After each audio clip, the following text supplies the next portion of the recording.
అంటే కోటా శ్రీనివాసరావు గారి మరణం నిజంగా తెలుగు సినిమా ఇండస్ట్రీతో పాటు యావత్ మొత్తం తెలుగు ప్రజానీకాన్ని తీవ్ర శోకసంద్రంలో మునిగిపోయింది.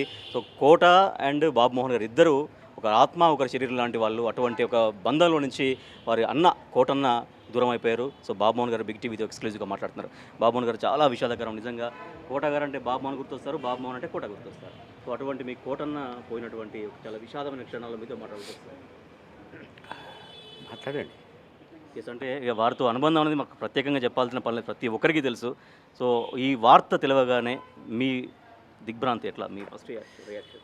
దిగ్భ్రాంతి అనాలనో ఉలిక్కి పడ్డాను అనాలనో అర్థం కావట్లేదు, కానీ మీడియా వారే, ఎలక్ట్రానిక్ మీడియా వాళ్ళే లేపారు. మీకు తెలియదా అన్నారు. ఏంటన్నా? కోటగారు అన్నారు. ఇవాళ వెళ్తున్నా ఏ అన్నా, మీకు తెలియదు అయితే అని చెప్పారు. ఏం అర్థం కాలేదు. నిజంగా చాలా ఎమోషన్గా అవుతున్నారు బాబు మోహన్ గారు. మా బంధం అలాంటిది. అవును, అంటే ఒక తల్లికి పుట్టకపోయినా కూడా మీ అన్నదమ్ములని ఎన్నోసార్లు మీరు చెప్పారు. అవును, ఎందుకో బ్రదర్లీ ఎఫెక్షన్. అసలు ఆయన ఓన్ చేస్తూ నాకు ముద్దలు కలిపించేటోడు అంటే ఒకసారి ఆలోచించండి. అబ్బా, అసలు సొంత అన్నదమ్ములు కూడా ఒకరు ఎంగిలి ఒకరికి పడదు. అవును కదా అంటారు, కానీ ఈయన అట్లా కాదు. క్యారెక్టర్స్ వేసేటప్పుడు కూడా రే నేను ఎట్లా అంటాను తను అంటే నేను అన్ను బాగుండదన్నా అనేది, అనరా నేను చెప్తానుగా బాగుంటుందిరా అనేవాడు. అంటే ఆయన తిట్టమనేవాడు. అదే అదే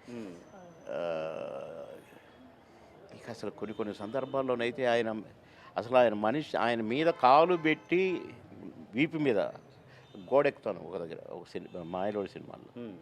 అసలు అది లేదు. నేనే ఆ గోడ ఎక్కాలి, కాలు అందట్లేదు, అటు చూశాను, ఏవంగో అని వంచుడు మీద కాలు పెట్టి ఎక్కిన గోడ. ఇలా బాంబు పేలేసింది ఎందుకు ఏమిటి ఎలా అనేది మీరు రీసెర్చ్ చేసుకుంటూ వెళ్తారు. అలా బాంబు పేలినాక కూడా నేను ఎట్లా కూర్చొని ఉంటా, మీద కాళ్ళు వేసి కూర్చొని ఉంటా. ఇందరు ఇట్లా ఉన్నాం కదా, నేను కొంచెం ఇటు తిరిగి రెండు కాళ్ళు ఇటు మీద వేసి ఇట్టుంటాను. ఎవరు ఊరుకుంటారండి?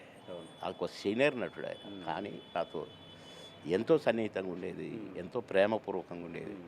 నేను నటిస్తుంటే సంతోషించేవాడు. నాకు పాట ఉందంట, కొట్టారు నా కొడక దంచుతోలే నువ్వు అని అనేవాడు. ఇట్లా ఎన్నో సినిమాలు, ఇద్దరిది ఒకే టైపు సెటైర్స్ అయినా కూడా ఒక సినిమాకు సంబంధం లేకుండా చూసుకునేవాళ్ళం. మళ్ళీ మేము ఇప్పుడు మామగారు కామెడీ క్యారెక్టర్, మాయలోడు కామెడీ క్యారెక్టర్, దానికి సంబంధం ఉండదు.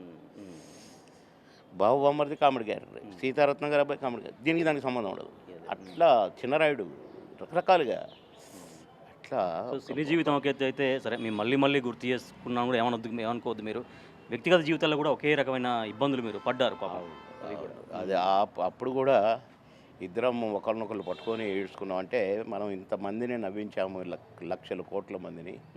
అందుకని దేవుడు ఇద్దరికి ఒకే రకమైన శిక్ష వేశాడు అంటే అవునరా, మన ఇద్దరికి ఒకే రకంగా, మా బాబు యాక్సిడెంట్లో చనిపోయాడు, మీ బాబు యాక్సిడెంట్లో చనిపోయారని పాపం ఏడ్చాడు. అట్లా మా నిజ జీవితంలో కూడా మాకు షాకులు కూడా యాజిటీస్గా పెట్టారు. అసలు మా అబ్బాయి మోటార్ బైక్ మీద పోతూ చనిపోవటం, కోటగారు అబ్బాయి కూడా మోటార్ బైక్ మీద పోతూ చనిపోవటం, ఇవన్నీ మాకు ఇంకా కొన్ని కోఇన్సిడెన్స్ చాలా ఉన్నాయి. అవును, ఇద్దరు అసెంబ్లీలో ఉన్నారు, వారు ఎమ్మెల్యే, మీరు మంత్రిగా కూడా చేశారు. నేను ఎమ్మెల్యే అయ్యాను, ఆయన కోరిక వచ్చింది నేను కావాలి, వాడైతే నేను కాకూడదని అయ్యాడు. అసెంబ్లీకి వచ్చేసరికి నేను మంత్రి అయ్యాను. ఏంట్రా ముందు కూర్చుంటావు, మన ఇద్దరం ఒక దగ్గర కూర్చుంటే బాగుంటుంది అంటే, సారీ మినిస్టర్ ఎమ్మెల్యే అని అంటే నవ్వుకునేటోడు తప్ప ఒక్క మాట ఎప్పుడు నాకు ఎదురు మాట్లాడేటోడు కాదు. మీ ఇద్దరు జోడిని అసెంబ్లీలో చూసే వాళ్ళు కూడా కనువిందే నవ్వుతూనే ఉండేది.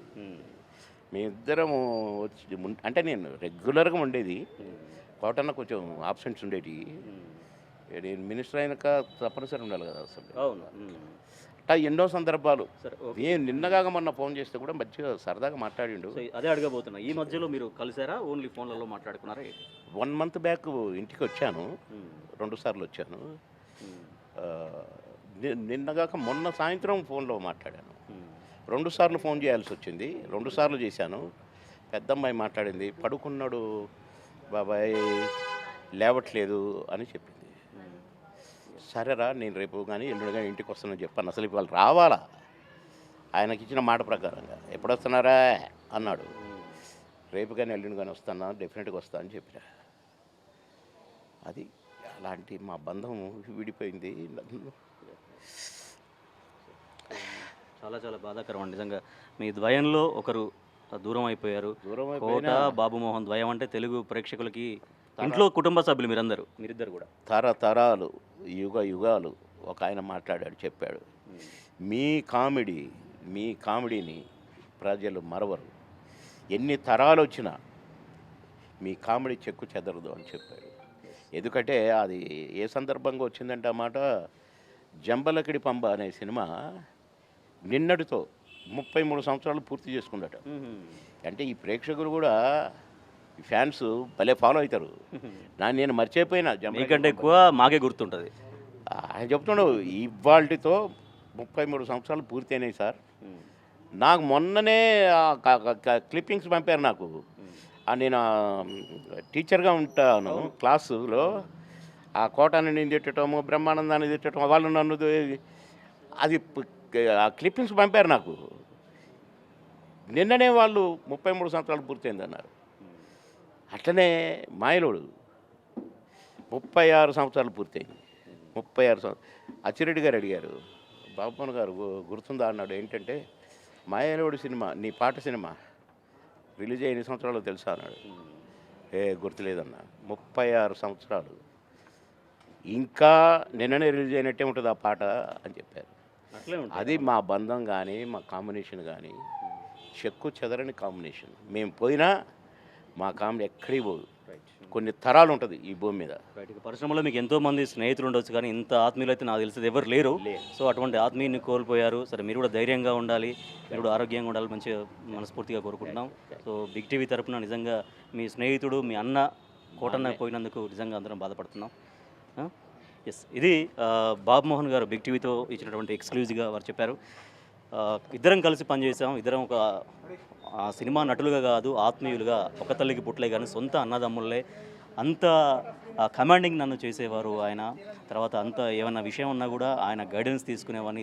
ఇద్దరికి జీవితాల్లో కూడా ఒకే రకమైనటువంటి ఘటనలు, విషాద ఘటనలు జరగడం, అవన్నీ కూడా ఆయన గుర్తు చేసుకుంటున్నారు. చాలా ఎమోషన్గా మాట్లాడుతున్నారు. ఆయన కళ్ళల్లో నీళ్లు తిరుగుతున్నాయి.